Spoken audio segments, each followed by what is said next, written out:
Allá por el año 74, mi tío tenía una casa de venta de repuestos grande allá en la provincia de Córdoba.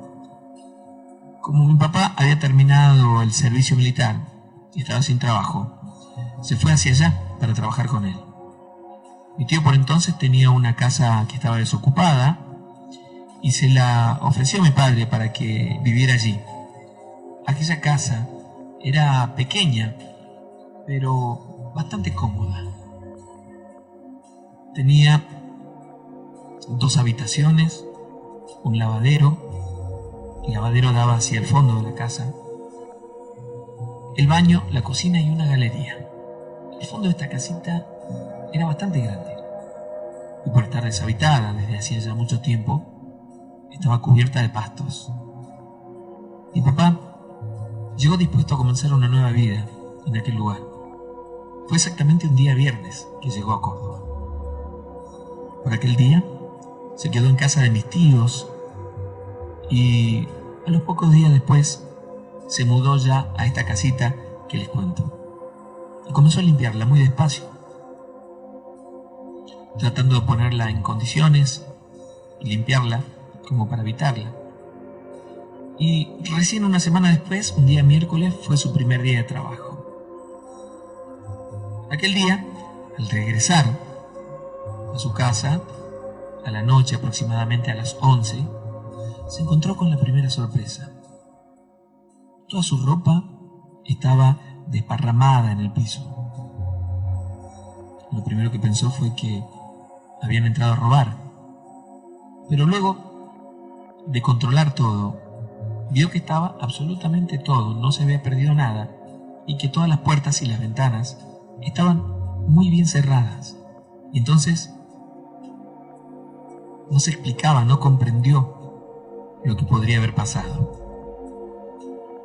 Esa misma noche puso unas trabas en la puerta que daba hacia el fondo para asegurarla y estar seguro él de que no pudieran entrar por allí.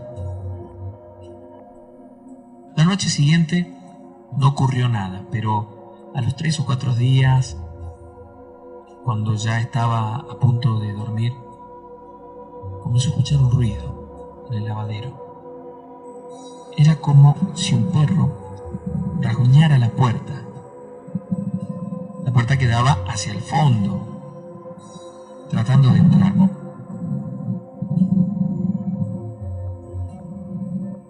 Se levantó y fue a mirar, fue a ver. Pero al abrir la puerta del fondo, no encontró nada. Salió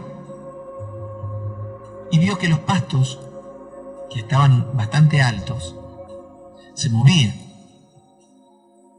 Pensó que aquel perro, que aquel animal, se había metido allí entonces. Lo corrió gritándole. Incluso levantó una piedra que había allí y se la tiró. Dice que al caer la piedra produjo un ruido extraño y escuchó un lamento.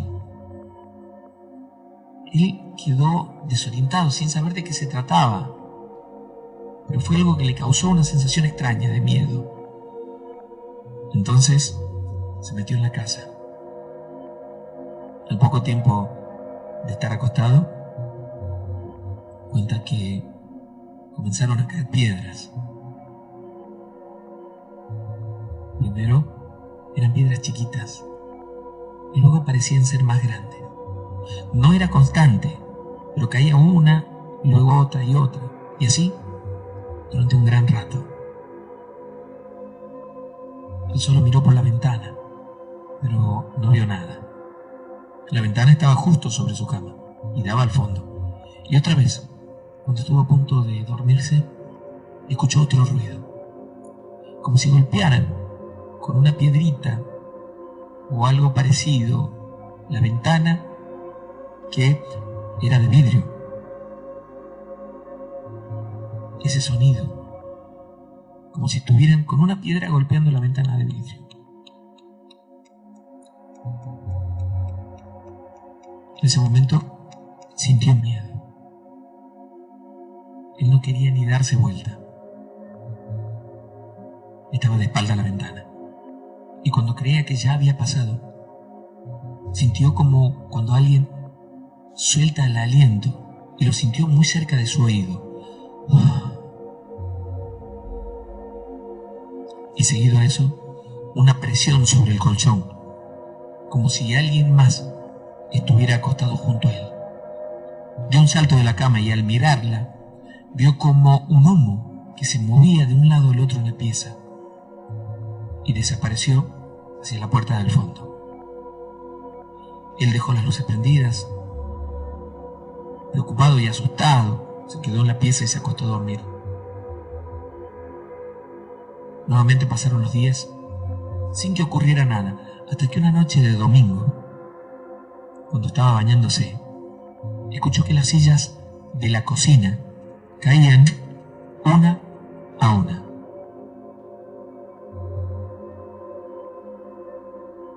Volvió a sentir miedo.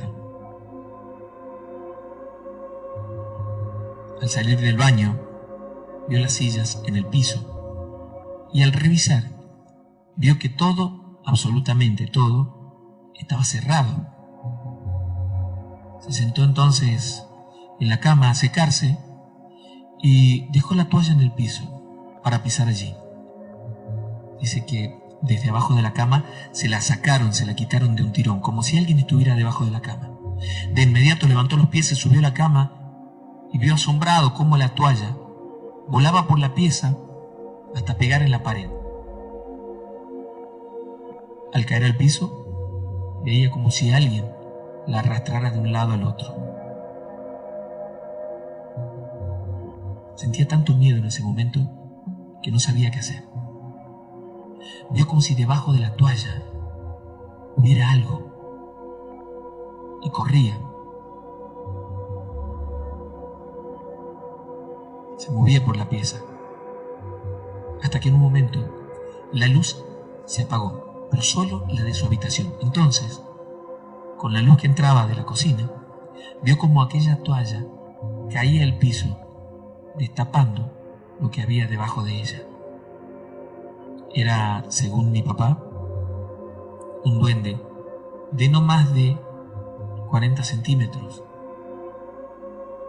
que a pesar de ser de un tamaño muy pequeño, tenía sus manos muy grandes para el tamaño de su cuerpo, al igual que las facciones de su cara, y algo muy notable, los ojos grandes y profundamente oscuros. Sin que se diera cuenta lo perdió de vista y de inmediato sintió que le taparon la boca. Casi no podía respirar, entonces comenzó a tirar manotazos al aire sin lograr tocar nada.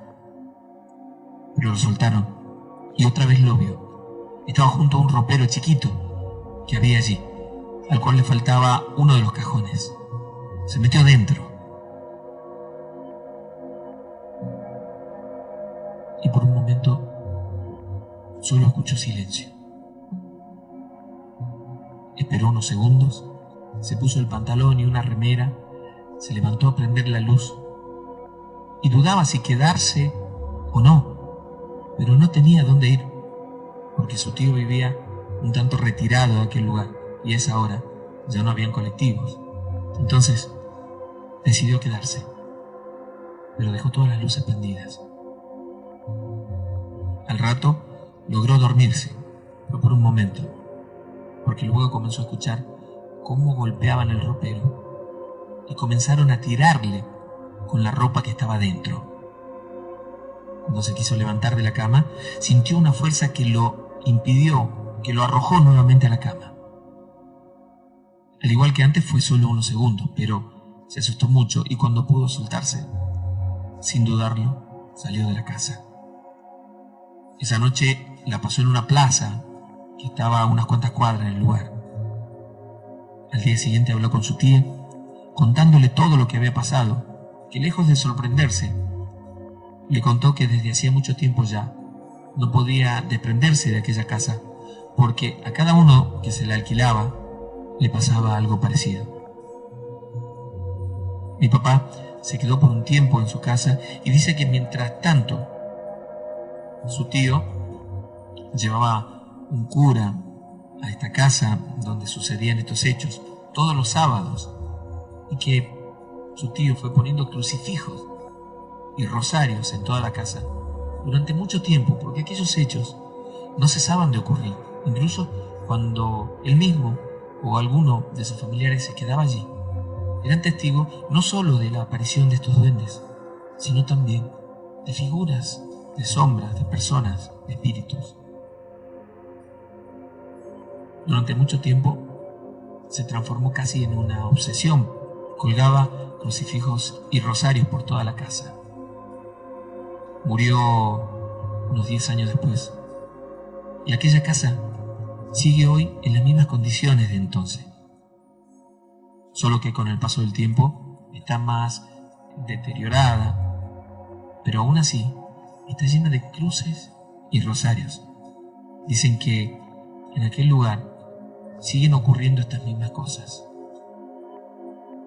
Están planeando demoler aquella casa para construir otra en su lugar, pero aquellos espíritus se irán de allí.